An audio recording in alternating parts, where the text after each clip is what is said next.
The 2014 online harassment campaign against women in the gaming industry, dubbed Gamergate, was a backlash against, but ironically a catalyst for, a broader discussion of queerness in video games.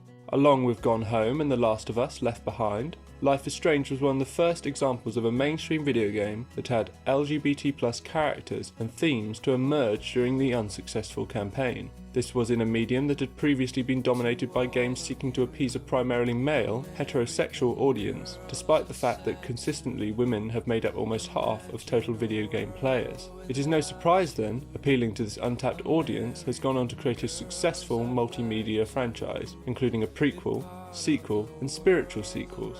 It also inspired an active fanbase that produces fan art and even fan games. The game is not without its flaws in its representation, but where it falls short on its potential, the fanbase has picked up the slack to realise its initial vision of a world beyond heteropatriarchal society and influence the trajectory of the series. But it is that initial baptism by fire and the ideas brought with it that are carried throughout the game's story. I argue that in Life is Strange, the protagonist, Maxine Caulfield's power is an allegory for her queer potential, and that its utilisation threatens the stability of the structures built up around her and must eventually and inevitably overcome them. After having a strange dream where Arcadia Bay is destroyed by a storm, Max wakes up in class and goes to the bathroom where she spies Chloe Price, an old friend she does not immediately recognise after 5 years apart, in a confrontation with local spoiled brat Nathan Prescott. Chloe gets shot in the ensuing altercation. Max reaches out and bam, Max gains the power to reverse time and through your actions as the player, saves Chloe. Throughout the game's 5 episodes, Max and Chloe uncover a sinister side to the heteropatriarchal society she exists in, with Arcadia Bay concealing psychotic murderers and powerful figures that have unwieldy influence over their lives.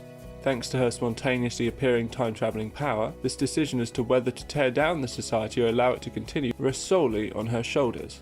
In terms of the game's themes, Max's new superpower at any time is representative of indecision, puberty, and most importantly, queerness. Even without time travel or gamma rays, growing up means gaining power and independence one didn't have as a child, so everyone is expected to learn. With great power comes great responsibility. And Max needs to be responsible as her power is destructive, with her concluding early on that the storm in her vision is caused by her interference. However, it is also creative. In small ways, you can form relationships with other students by learning information about them and then reversing time in order to master a social encounter, or big ways, such as potentially saving people's lives. The question for Max, and for the player is, what knock-on effects outside of your control will your decisions have? Will you use her power for good? And what is good, anyway? Can destruction be a positive thing if the system you exist under is oppressing and harming people?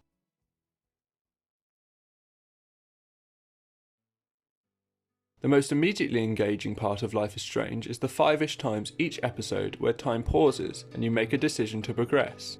You can deliberate on these decisions potentially forever if you wish, and it will probably not leave you much more satisfied with your choice. Even answers that seem correct initially have hidden consequences.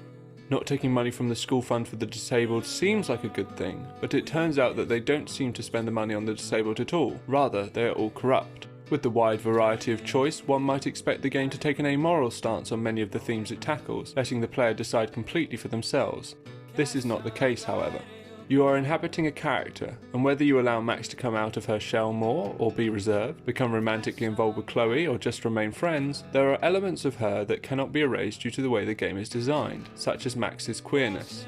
Even if you get a very low romance score with Chloe and refuse to kiss her, Max laments the decision in her diary. I would have kissed her, but I didn't like being dead like it was some big deal. Maybe I am scared. Of what? Life is Strange may be a game about choices, but equally in the micro and in the macro, it takes choice away from the player, either to reinforce its ideas or later to demonstrate the power of greater forces working against the protagonist.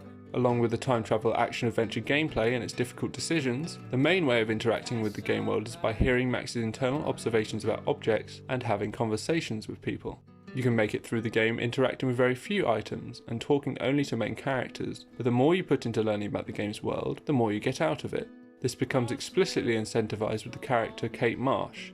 Getting to know Kate is beneficial to the player as it can help save her life. If Life is Strange had simply foreshadowed Kate's depression with dark lighting and ominous music, it would not have been as clear as the specific observations Max makes when observing her bedroom. Here, Life is Strange is actually offering a subtle lesson on typical depression warning signs that can come before suicide. The game also rewards the player for paying attention to their surroundings in the form of achievements linked to taking photos of objects hidden in the environment. In addition, talking to inhabitants of Arcadia Bay, such as a fisherman who tells you about the Prescott family's influence over the town, have small payoffs in later episodes, as well as providing additional clues in the ongoing mystery. The first 2.5 episodes may get overshadowed by greater stakes later in the game, but it is this investment in the world and the supporting cast that makes the case for preserving heteropatriarchal society over this wild, destructive relationship all the more tempting.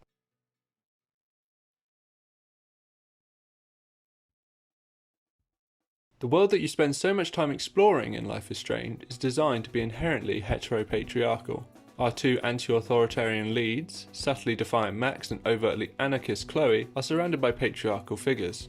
Blackwell's head teacher is an intimidating figure, but is himself in the pocket of the powerful Prescott family. Chloe's stepdad David is threatening to put up cameras around the school to monitor the students and already has in Chloe's house. And Mr. Jefferson, initially an unassuming model of refined intellectual masculinity, reveals his psychotic nature and acts as a mentor and father figure to the secondary antagonist Nathan Prescott, who is already struggling with pressure from his own father and family reputation.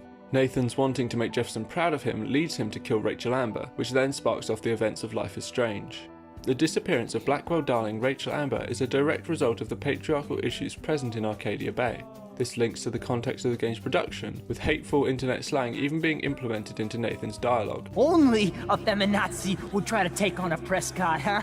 Insults about her queerness are rarely thrown at Max. Instead, nemesis such as Nathan and Victoria Chase resort to shaming her and other characters for being poor, stupid, or sluts. However, people's potential reaction to her queerness weigh heavy on Max's mind. Warren, who appears as a friend and even potential love interest for Max, embodies a subtler, more selfish queerphobia as he frequently attempts to prove himself to her and can even be spotted spying on her through her window at the beginning of episode 2. This again manifests in Max's mind in the nightmare sequence. You can run, but you can't hide from your white knight. Almost explicit queerphobia appears in discussions around characters being dirty, with Mr. Jefferson saying, "I won't like it if you get dirty like Rachel or Chloe." Two characters that have been shown to be explicitly queer. This reveals the subconscious psychological impact of misogyny and heteronormativity on Max's perception of herself. She is aware that she must uphold certain female expectations in order to achieve the goal she had before gaining the ability to time travel. Max is pressured by society and characters to not deviate from the path laid out for her, winning the photography competition and going to San Francisco. However, her love for Chloe causes her to literally abandon the timeline when she achieves this goal, rejecting the standards society has given her to uphold. Although, this is not a complete picture of Arcadia Bay. For all its negatives, it houses Chloe's mum, who she cares for deeply after the loss of her father, Max's friends, and many other people who seem pleasant enough to interact with. And despite her recent absence, Max and Chloe reminisce about their childhoods where they would play pirates. Why destroy so many people's lives when she can continue with the life laid out for her if she complies to heteropatriarchal expectations?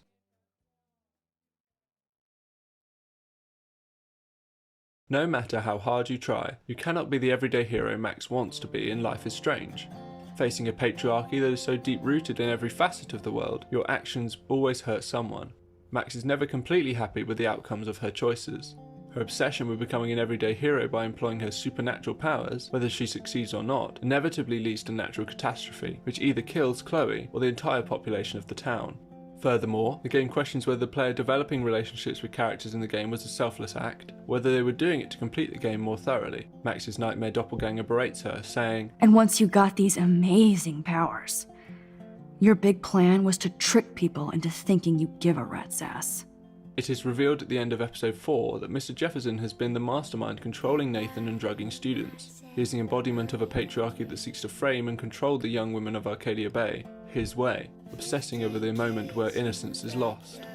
Max and Kate still have their innocence, which to him makes them good subjects for his torturous photo shoots. By contrast, characters such as Chloe and Victoria that utilise their sexuality are dismissed as posers and dropouts. The female image, at its raw form, he believes, is one that is frail. So, Jefferson is the antagonist you need to overcome in order to beat the game. If you defeat this one man torturing the youth of Arcadia Bay, everything can return to normal. No, there is still a storm coming. The Storm is the power Max has coming to destroy the patriarchal world of Arcadia Bay that is bigger than just Nathan or Mr. Jefferson. Even if Jefferson is arrested or killed, Arcadia Bay has deep roots of patriarchy and is going to be eradicated by her revolutionary identity. Max cannot be herself and keep society the same. All she may have done to try and suppress her identity and remove the symptoms of the heteropatriarchal society to keep everyone happy has brought her back to ruin. At the end of episode 5, two scenes are pitted against each other. The highlight reel of Max and Chloe's relationship, and a diner where apparitions of the game's supporting characters beg you not to kill them. Even if you are set on tearing down the system, the game always shows you the consequences of your actions. Queer teens have more power to change society than they necessarily know what to do with. Up to this point, Max could be responsible for the death of any number of characters. However, the game gives you the opportunity to act as if everything past the initial altercation never happened.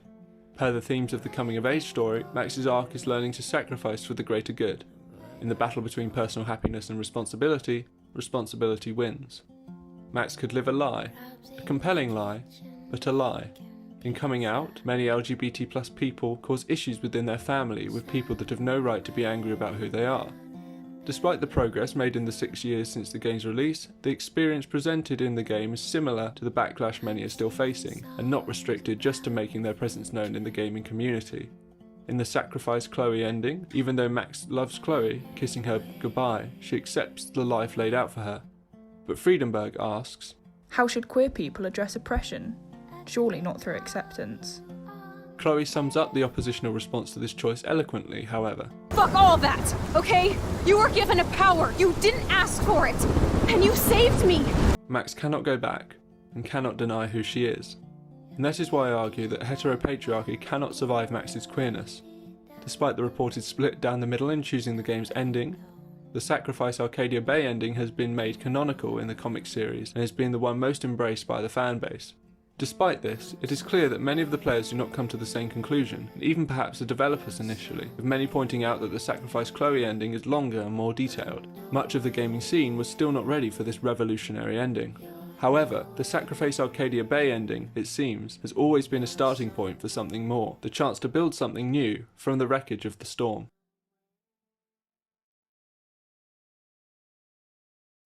The endings of Life is Strange are both very heteronormative, much like many LGBT+ films that were released around the same time.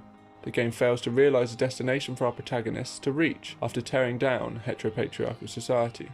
Killing Chloe makes Max a Pyrrhic victor, but the ending implies that she will ultimately move on into the heterosexist future. The destruction of Arcadia Bay tears down that future as Max and Chloe drive into seemingly no place. As previously mentioned, the game shows other players' responses to all of the game's decisions, large and small.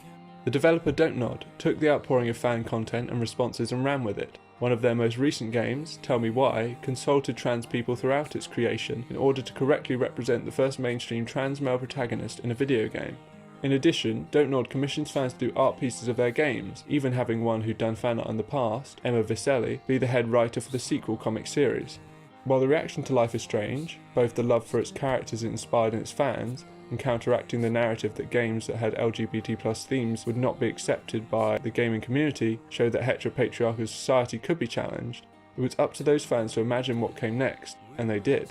The world of the Life is Strange comic and future games is brighter, more accepting, and while the game still deals with real-world issues and the trappings of creating a new system, they strive to better capture the experiences of queer people optimistically.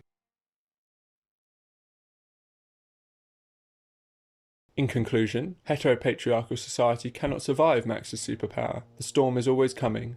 Despite the game giving you the ability to rewind to the very beginning as if nothing ever happened, it is the idea of letting go of her powers, and by extension her queerness, that is the most unbelievable thought to entertain in a game filled with superpowered adventures. Furthermore, the reality for queer youth is that going back is not an option. LGBT+ movements keep marching forward to declare themselves equal parts of society, even if it destroys previous biased systems and ways of thinking, in order to create a better world. You're the mysterious superhero. I'll be your faithful chauffeur and companion. My powers might not last, Chloe. That's okay. We will. Forever.